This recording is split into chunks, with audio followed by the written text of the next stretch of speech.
அன்பு நண்பர்களுக்கு வணக்கம். பழமொழி 400 பதிவேற்றம் 371 பாடல் 369. இன்றியமையா இரு முதுமக்களை பொன்றின்மை கண்டும் பொருள் பொருளா கொள்பவோ ஒன்றும் வகையான் அறம் செய்க ஊர்ந்து உருளின் குன்று வழி அடுப்பது இல். செல்வம் என்பது அடிக்கடி மாறிக்கொண்டே இருக்கும். செல்வம் செல்வம் செல்வோம் என்று சொல்வார்கள்.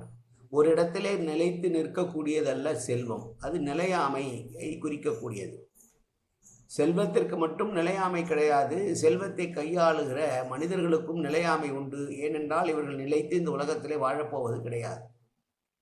கண்ணெதிரேயே தன்னை வளர்த்த தாய் தந்தையர்கள் முதியவர்களாக இறந்து போனதை பார்த்த பின்பும் இந்த வாழ்க்கை நிலையானது என்று எண்ணி அறம் செய்யாமல் இருப்பது மலையிலிருந்து ஓடி வருகிற பாறையை தடுக்க முயல்வது போல, அல்லது மலையிலிருந்து உருண்டு வருகிற பாறையை யாராலும் தடுத்து நிறுத்த முடியுமோ என்று கேட்கிற பாடல்.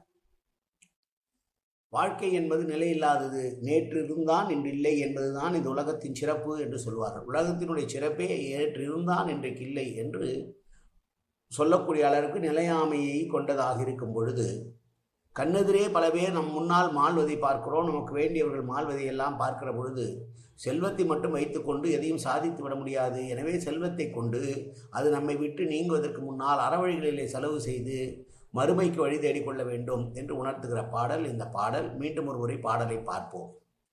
இன்றியமையா இரு முதுமக்களை பொன்றின்மை கண்டும் பொருள் பொருளா கொள்பவோ ஒன்றும் வகையான் அறம் செய்க ஊர்ந்து உருளின் குன்று வழி அடுப்பது இல். நன்றி, வணக்கம்.